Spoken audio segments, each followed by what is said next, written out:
No problem. Oh, and then it just said, morning, everybody. How are you? Good morning. Carrie here in New Jersey. And Jessica here in New York. And we're just, I think, going to catch up with each other for a couple minutes until some people come on. So yeah, the computer was saying, "Are you sure you want to start early?"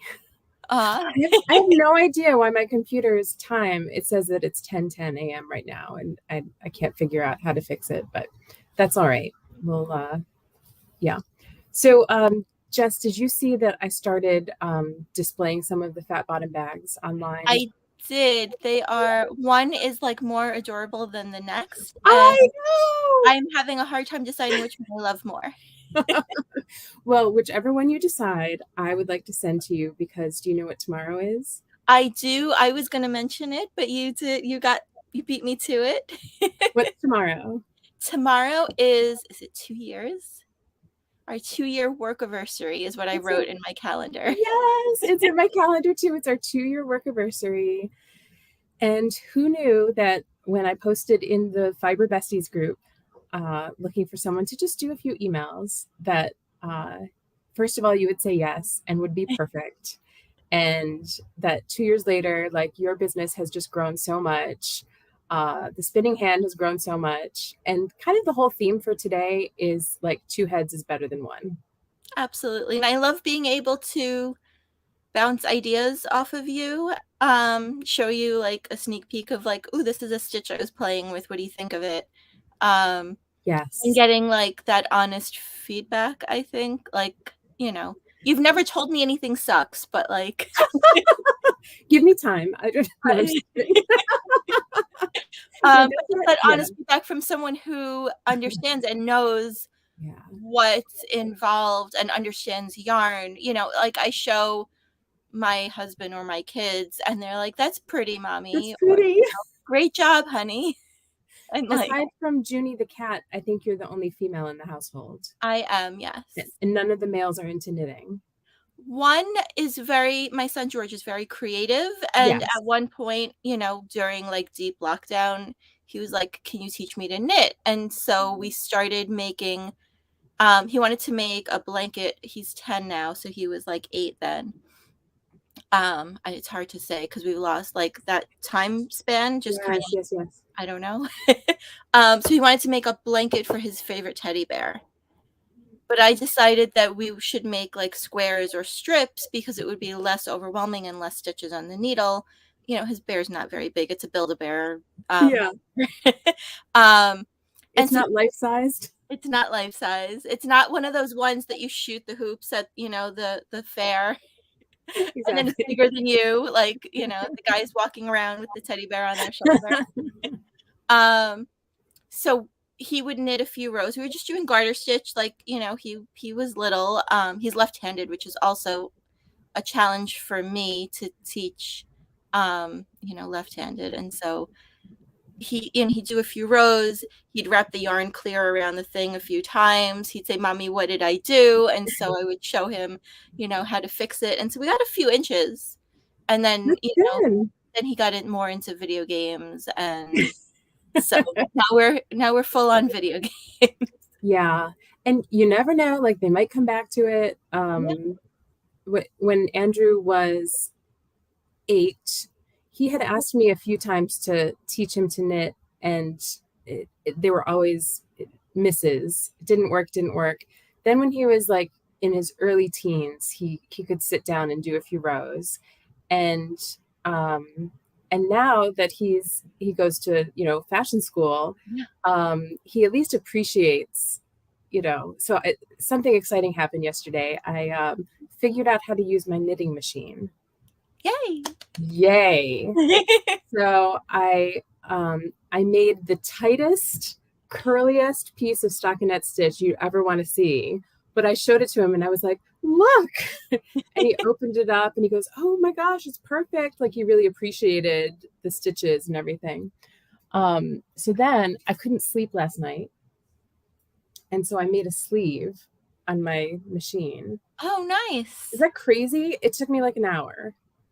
Yeah, I had I had I forget what it's called, from like the 80s. It was like mostly plastic. Yes. It's got a thing that goes back Was and it a forth. Mattel? Was it Mattel, like the Magic Knitter, or I don't or remember. it was less of a toy? It was less of a toy. Um, Mine was a toy. and it was like two pieces, and it had like the metal like needles and stuff. Yeah. And it was on I had bolted it down to like a plastic folding table, but Yes. the edges of the table were like rounded, and so it wouldn't really clamp to it. And then like my kid came running into the room. I think that was Brandon. And like bumped into the table, and it like fell off in like the plastic of like the frame. Oh no. And then I bought Addie makes the The round one? King, the round ones, and I used that a lot when I used to do knits for newborn Right. photographers, because they wanted, a really cute hat, and then they wanted matching fabric to wrap the baby in. And so to knit like a 60-inch piece, like Yeah. 12 by 60 inches, in the price point that they wanted to pay, that was It's too much. clearly like a machine knit type Now, situation. then did you steek, or could you do back and forth on You the could round? do back and forth. It That's That's huge. two speeds. Oh, that's Do it huge. all the way in the round, or you could, put the stopper up and then knit back. Oh, So it I was just didn't a know big that. panel of fabric, in the same yarn. Yeah. You couldn't do anything fancy. Like I think with the flatbed knitting machines, you can do like tuck stitches and Yeah. like yarn overs. I think even maybe Yeah. you I can want to try. hand manipulate the stitches to do cool things. I promise we'll get to, our original topic, but so I printed out this knitting machine is from the 60s at the latest. It might even be the 1950s. And I didn't know. I paid $300 for it at an estate sale. And I had looked on eBay and I was like, oh, that seems to be a low price. But I didn't know if it was complete or anything. So I went on Facebook, glorious Facebook, and said to a group of machine knitters, here's the machine. What do I do now? And this lovely woman said, go on mkmanuals.com, machine knitting manuals.com. They have all the manuals that you can Oh, download for free. that's incredible. And when you're talking about like fancy stitches, this is one of the patterns that you can make. Oh my goodness. That Now, is really sweet. I have no idea if I can, get to that level. But they also said that you could do socks. Huh. They said you could do them flat and then Flat and seam then them. seam, yeah. Well, I don't know, you have adorable nieces, they may need a machine knit dress for the I think they holiday. will. I think they will. So, all right. So to the topic at hand, I just wanted to talk today about how collaboration just helps us go further faster. And yes, tomorrow is our 2-year work-a-versary, and I would still be like just basically like knitting one hat at a time if it weren't for you and the work that we've done together. Um, and I would say that one of the things that you do is you really push me to grow in a very healthy way, especially like when you suggested, hey, we should really do monthly subscription kits. And we had done quarterly last year. And I'm like, oh my goodness. Now, I would not have been able to do monthly this year if you hadn't designed half the patterns. Well, the monthly kits, I think, was an inspiration, or the kits even in general. You bought this like U-Haul truck worth of yarn from a yarn shop that was going out of business. So you rescued the yarn, Yeah. give it, new life and good homes. Yes. And you're like, I bought so much yarn that I don't know what I'm going to do with it or where I'm going to put it. And I Yeah. said, so what if we have people subscribe to getting yarn? Yes, exactly. And But that then was kind of how it all started. And then, the cadence of it, we did good, I think, with the quarterlies. that But was a then perfect way to start. Yeah, it was definitely, a great, like, get our feet wet, dip a toe in the maybe a couple toes in the water. It was more than one toe because it We was, jumped in. yeah, it was a lot of work to figure it all out, to figure out, the technology part of it. Yeah, And I know your love language is gifts, so you love to shop for gifts, to give gifts to the subscribers. yeah, So that was, a great thing for you, a way for you to show and express your love for our subscribers. And exactly. it seemed like the perfect next step, I guess. Completely. And not only do you design, half of the patterns, but then you also help me with my patterns. So, for those of you who don't know Jess, she is the founder and owner of Double the Stitches, and would you say that your main, well, you also have a membership group, but prior to that, I think your main product or offering is patterns. It is, yeah. So Double the Stitches started just soon after my kids were born. I have twins, so they were newborn twins, and I was on very, very, very little sleep. And so it occurred to me that if I ever wanted to have handmade things for them, if I ever wanted to make things for them, I would need double the stitches. And so we had adorable pictures taken of them as newborns. And so I kind of connected with the photographer because they use cute little props and things. And so I started knitting and crocheting for newborn photographers. And Wow. then January 2020, without knowing what was coming in just a couple months, I was just totally burnt out from, knitting the same thing over and over. And like the color would change and maybe, a stitch would change, but the general idea was like newborn bonnets and newborn hats and things like that. And I just I was just burnt out. And that happens, to all of us. And when it does, we need to take a step back. We need to evaluate things and we need to think about, what's going to fit well into our life, the life that we imagine, the life that we want. Yes, yes. And so I dabbled a little bit in, designing patterns. And I was working in my local yarn shop at the time. And so I decided I was going to stop selling the finished products and just Mhm. focus on creating patterns. That was January 2020. And so that's my main thing is designing patterns. And it's mostly knit patterns. There are a few crochet ones in there. I keep promising my crocheters more patterns. And then last winter, yeah, last like December, I started a membership called the Stitch Society. But so my And main big thing is, the patterns, and then I have this group, this paid membership where I offer additional support, um, patterns, interviews with people in the fiber community, Zoom stitch nights, fun things like that. and and then we'll put the link to the Stitch Society in the comments. I know the doors are closed now, but then people can get on the wait list for when you open them up again. Yes, Okay, great. definitely. So when I decided to start designing this shawl, um, usually it's the yarn that gives me the idea, and I wanted something. So this is Oricania alumco, and of course it's discontinued. Um, but I think we could put our heads together and find other yarns that could be a good substitute.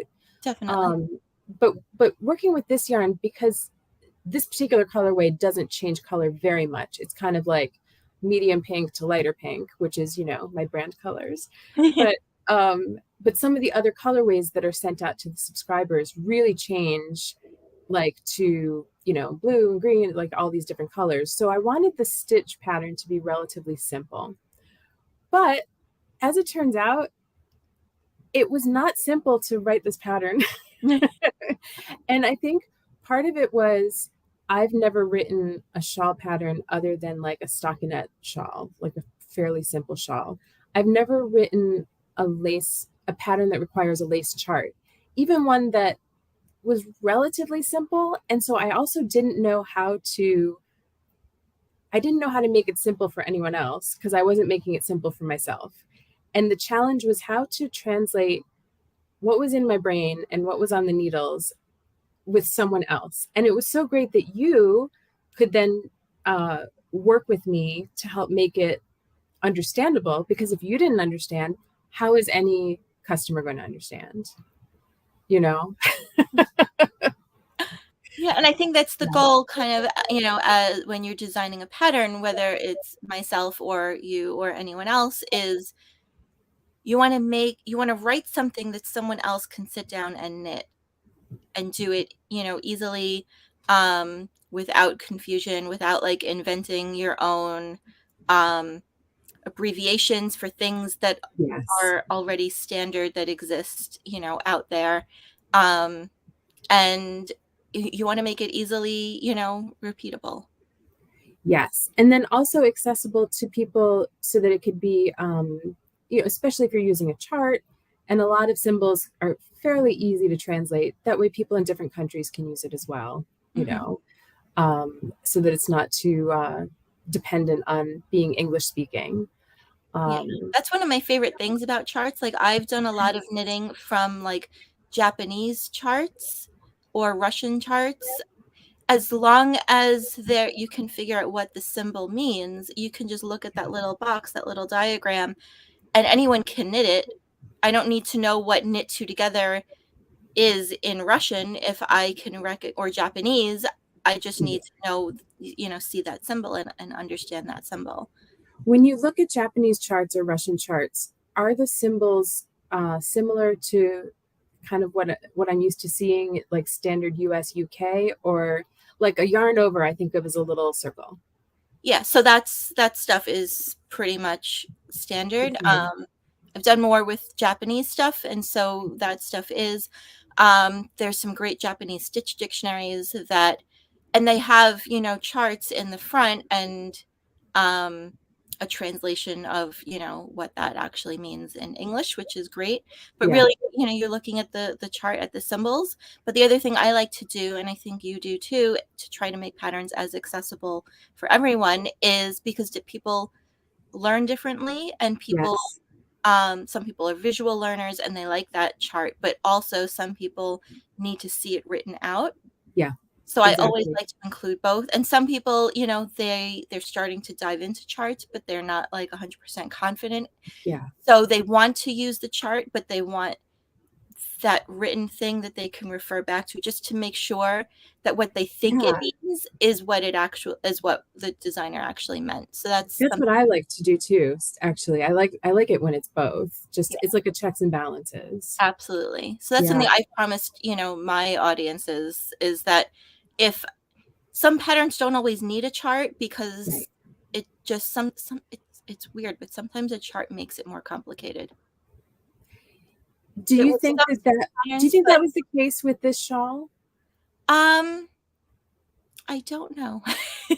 Well, if you're a subscriber, we would love to know, actually, because we're planning to use a similar pattern to this in a future kit, I think in January of 2023, but it'll be slightly different. And so, one of the things that I think both of us are like really looking at is building our community and talking to people more and listening even more to find out like what makes sense, what doesn't make sense, what's too hard, what's just right.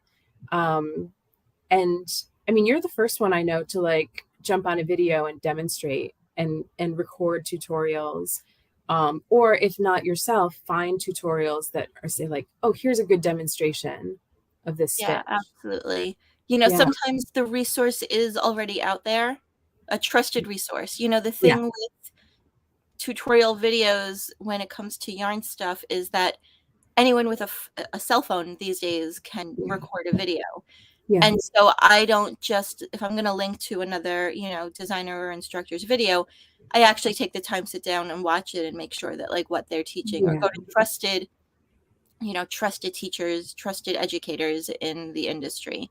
And there are, some great ones, but sometimes I feel like there's a gap that I can fill, that, I want to demonstrate it myself. Um, Yeah. Like in the bloom hat was a good example. So there are that flower stitch that was on the bloom hat. There are tutorials I found for that stitch, but it was knit flat and we were knitting it in the round. And Yes. so rather than say, well, here's a kind of helpful video, I made a video because it was Mhm. different, because you know, when you're working in the round, you might be knitting instead of a row instead of purling it.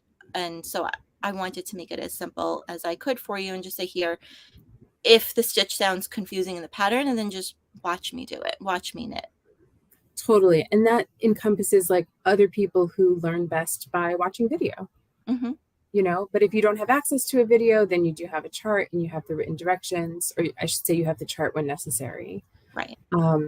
So for those people who don't know what a tech editor is, can you explain, you know, when you like to work with a tech editor, and how it was helpful for us to have a third pair of eyes, especially on this pattern, but we do have a tech editor for all of our patterns.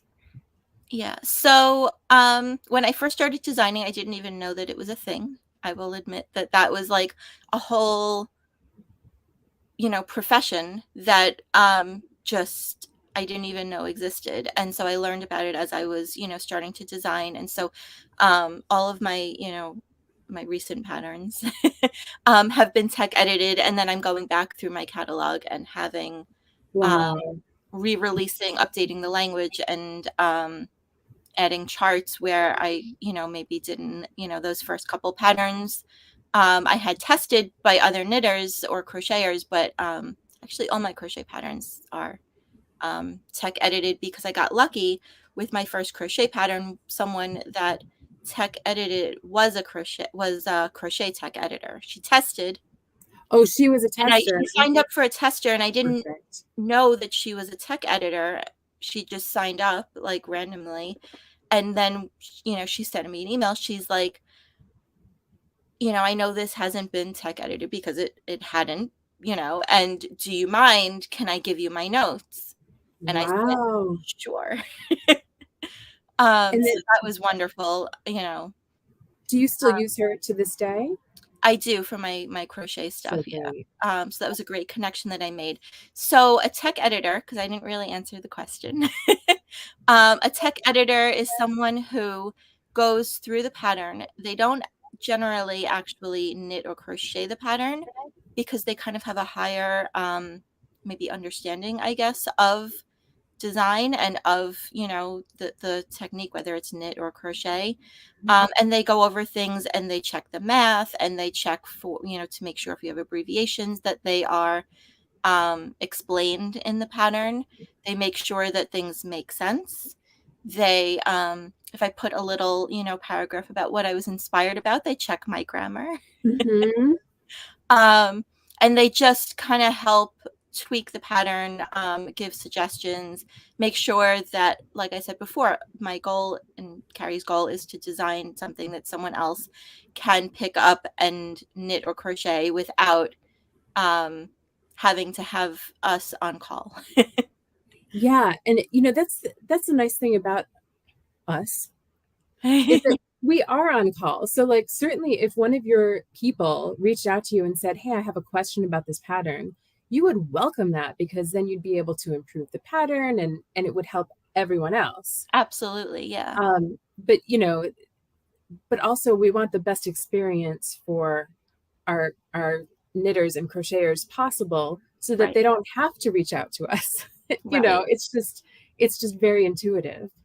Right. Yeah. And so then, so that's, as a designer, my process is that I, you know, I write it and I knit it. And then I go back and edit things to make sure that it makes sense. Mm, Then I send it to my tech editor so that they can make sure what I thought makes sense actually makes sense.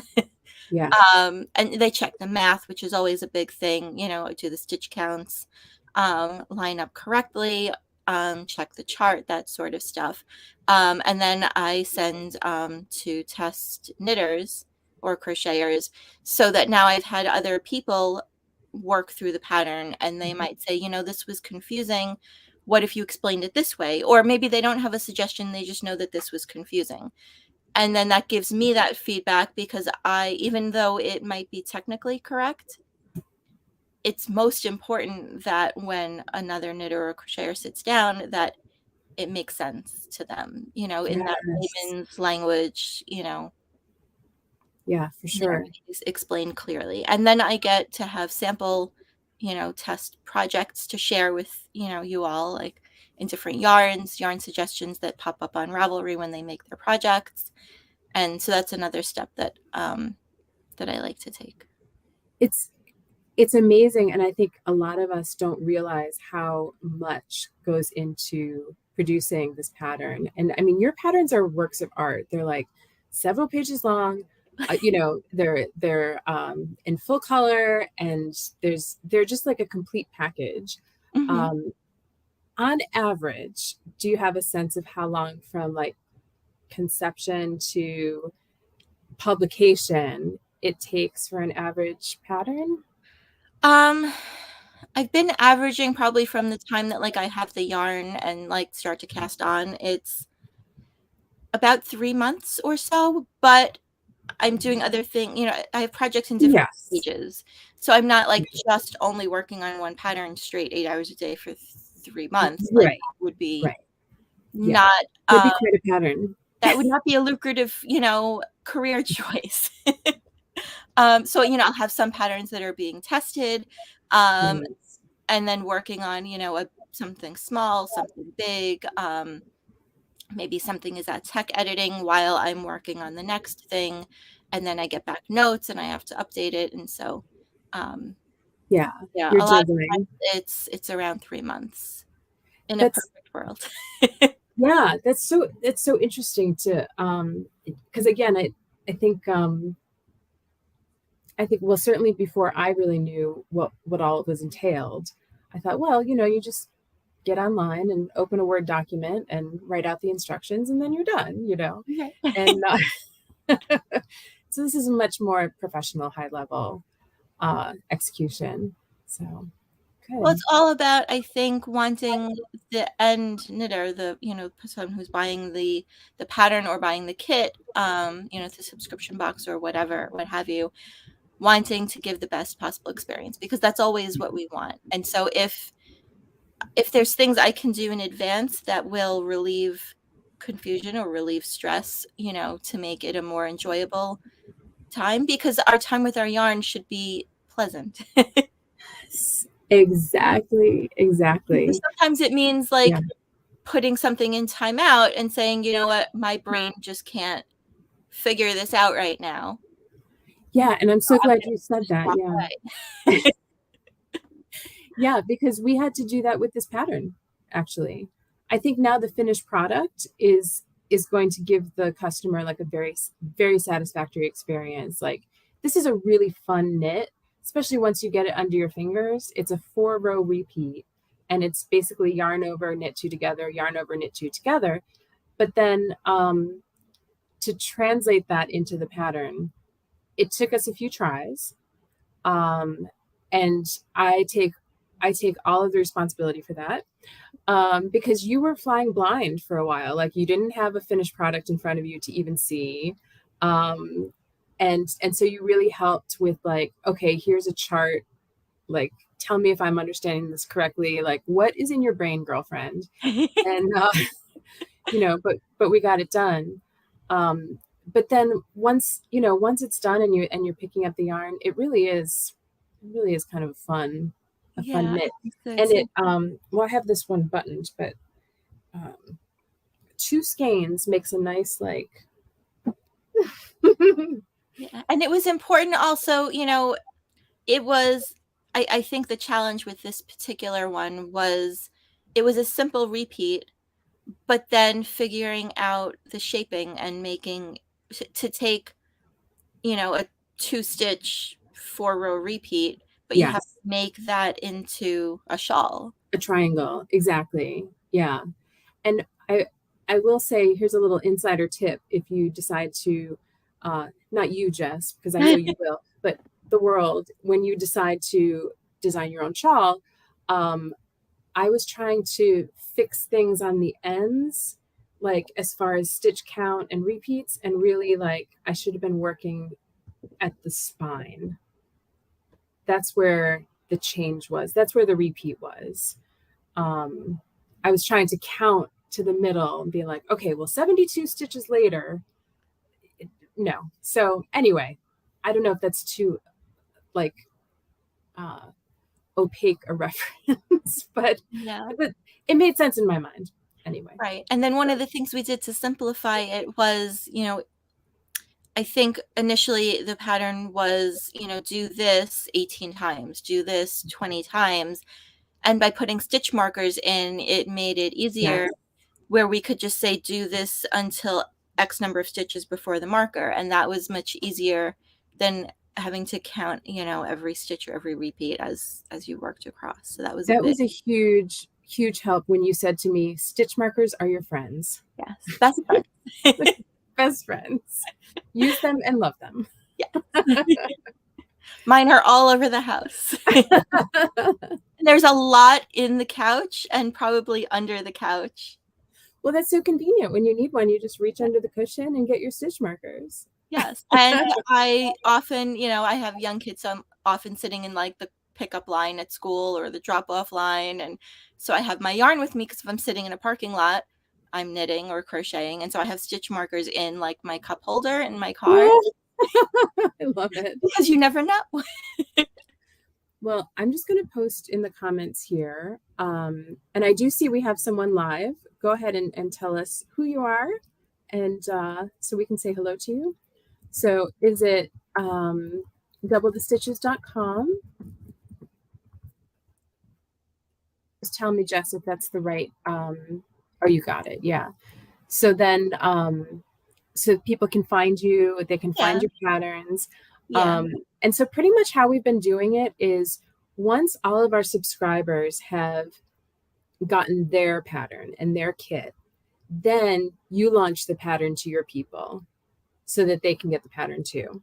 Right. Because we've been running out of yarn, so we haven't had any more kits to sell. Right. So we sell the pattern. And right. I think when we reopen, we have just limited spots because the yarn is sometimes is a limited. Sometimes finite. We're working on that. Yeah. But yes.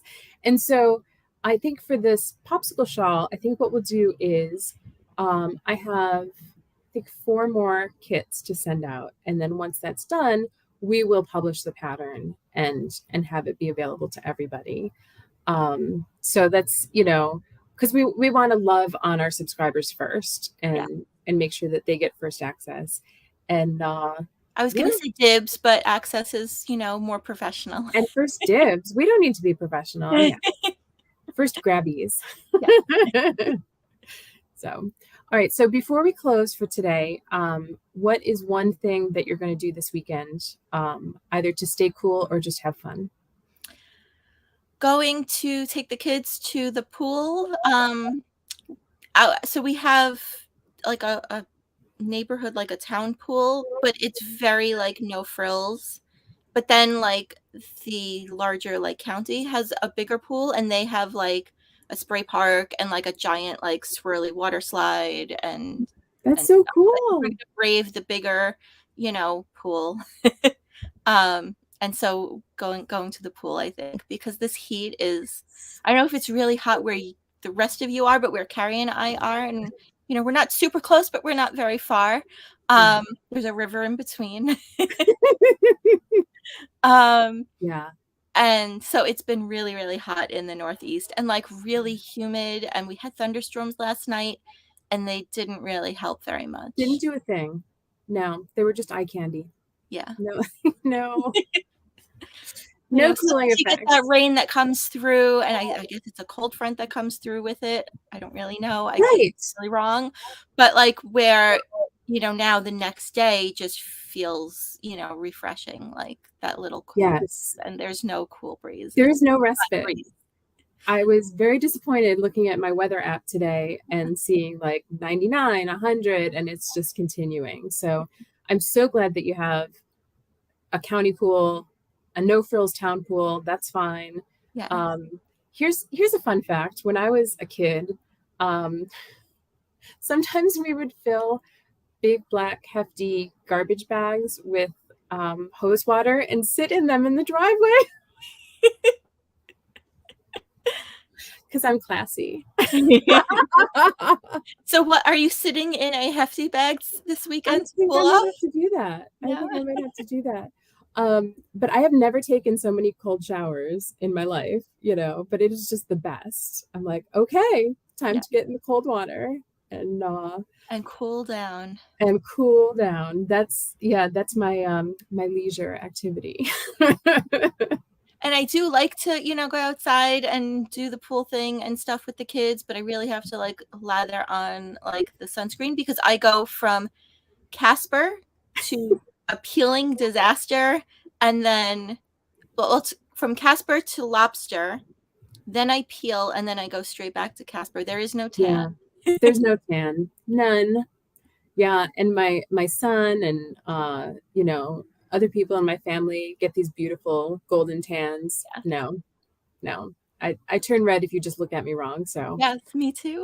yeah. It's like that type of yarn that like you look at it and it just pills just from looking at it. That's us. Yeah. We pill easily. We are delicate flowers. But anyone who knows me well, and I suspect you as well, be like, she's pretty tough. All right. Well, happy anniversary, my dear. Happy anniversary to you. I'm so glad you invited me to join you. Yes, thank you so much. And do go online and pick out your favorite fat bottom bag so that I can send it to you. Aww. Okay? Okay. All right. All right. Have a great weekend. And goodbye, everybody. Goodbye, everyone. Thank you for watching. Bye-bye.